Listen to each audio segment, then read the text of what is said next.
Wait a minute. You mean to tell me that 1 in every 36 8-year-olds is autistic? Keep in mind that's only an estimate by the CDC. But as a mother of 2 autistic boys, I've often wondered, when you search this topic online, you see graphs like this, and you wonder, is autism on the rise? Look closely at this graph. In year 2000, it was only 1 in every 150 children that were diagnosed with autism. And only in 14 short years, it goes all the way to 1 in 59. That's a triple change in just 14 years. You can see in this one that goes clear to the year 2020 that it's not only increasing, but the rate is actually increasing too. Those are some pretty high numbers. Put in the comments what you think. Do you think that there's actually a greater percentage of autistic people out there in the world?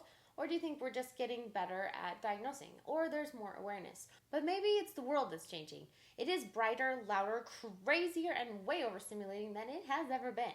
My son Simon, who's 4 years old, has been diagnosed with level 1 autism and has no intellectual delay. And for someone like him, we wouldn't have even known that he was autistic until a lot later if we hadn't had our son Ezra, who's 8 years old, who has level 3 autism and he's nonverbal. Because of our son Ezra, we had more experience noticing autistic traits. We were able to get an assessment and get him diagnosed, which increases understanding and helps support him and helps us as parents know how to be better parents for our autistic kids. When I grew up in the 80s and 90s, I only knew one person on the spectrum, and that was my cousin in a different state. But now fast forward to present day, and I know so many people on the spectrum. Typically, when we look for information, we search Google, right? And when you put it in Dr. Google, it mentions increased awareness, correlative research related to random things like air pollution, low birth weight, and stress.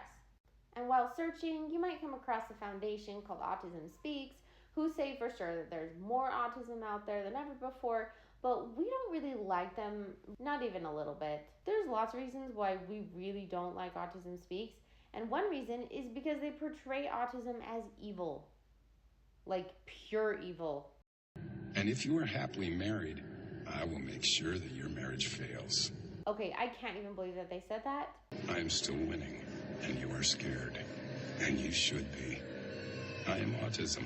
More and more people are getting diagnosed as autistic around the world, and especially in the United States. Should we really treat it as something pure evil that we should fight? Or maybe it's something that we just need to better understand. And when I type in, is autism increasing in the AI? Here's what the AI says. It admits a significant increase and lists major contributors like expanded diagnostic criteria, increased awareness, improved diagnostic tools, and admits the scientists are also exploring environmental factors. It's fairly broad and a little vague, with no links to any resources or facts. But as a mom of 2 kids on the spectrum, I wanted to know, so I asked a professional. Meet Dr. Spenlev. He's a clinical psychologist, and he actually worked on a team to help standardize the ADOS-2 test, which is the gold standard for diagnosing autism. And he actually diagnosed our son Simon. Let's see what he has to say about this. It's interesting to me because the CDC says that 1 in every 36 now children that are 8 years old are diagnosed with autism. So, what is your take on that? Well, it's an interesting concept, and I have a couple of bits of information that I have learned over the years. The first is that we have to be careful about the estimate because it's just an estimate. And I learned recently, about 2 years ago, I went to a conference where I attended a session for how the state epidemiologist counts. And when it comes to autism, the count is basically, let's dump the records of this facility and that facility and this clinic and that clinic.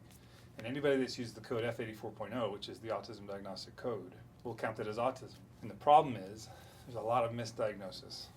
A lot of people get diagnosed by a pediatrician or well-meaning providers. But then they come into us, not just me, but my colleagues who all do this work, and they don't actually have autism.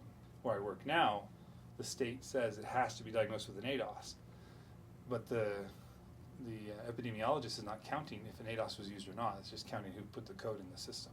So 1 in 36, great. I've seen estimates like 1 in 50, 1 in 25, 1 in 100. It sort of varies depending on where you live. There's this fan idea that autism has increased over the years. Okay, there was a study came out of the UK, and in that study they were taking the current criteria for autism and they applied it to several different groups across age bands. Right, so the current study was for people from 0 to 70 years old, and they had these age bands. So here's this group of 0 to 3, 4 to 6, so on and so on, all the way up to 50, 60, right? And when they applied the current diagnostic criteria to those groups, the prevalence of autism in those groups across time was the same. So the people in the old crowd, 70-year-olds, had the same rate of autism as the young crowd. So is it really increasing over time, or are we getting better at identifying it? Okay, I had never heard about that study. Put in the comments what you think about that. That, oh, autism has been around all these years, even if we haven't seen it and noticed it and diagnosed it. Do you think that's the only factor? Put it in the comments. I really want to know what you think. We talk a lot about this in our ASD Club, where we talk with you in a weekly video chat. Click the link below and sign up for our weekly video chat. I can't wait to see you on the next call. You can ask your questions and get to know us, and we can get to know you and talk all things autism. And if you're interested in more one-on-one coaching, we have a link below in the description for that too. My husband and I are a little crazy. We actually visited all the national parks in our RV with our 5 kids, full-time in an RV. That means we sold our home, stuff in storage, left it all behind, threw away so much stuff, and just went out to explore the world. And the reason is because we wanted to create memories for our kids. Could we afford it? No, absolutely not. We had to sell our house, which financially probably wasn't the best decision, honestly. But we created memories, and we post regularly about our crazy, unique normal of having 5 kids and 2 on the spectrum. So please consider subscribing. All right, back to Dr. Spenlove. I think he has something else to say. So what I think is happening, based on this research that I've done, is that people are just getting better at identifying it. There's a double-edged sword here, though, because that also means people are more aware, and some people are championing it, and everybody's got it. Right? And that's not true either. When you look in the DSM, their prevalence rates vary. It's not a set in stone 1 in 36 or whatever. It's estimated, and that estimate changes every year based on a review of who's diagnosing it and that. I think if they short up their criteria for how to count, we might see a more accurate number. Because when I was a kid, for example, I thought a lot about this since I became a psychologist.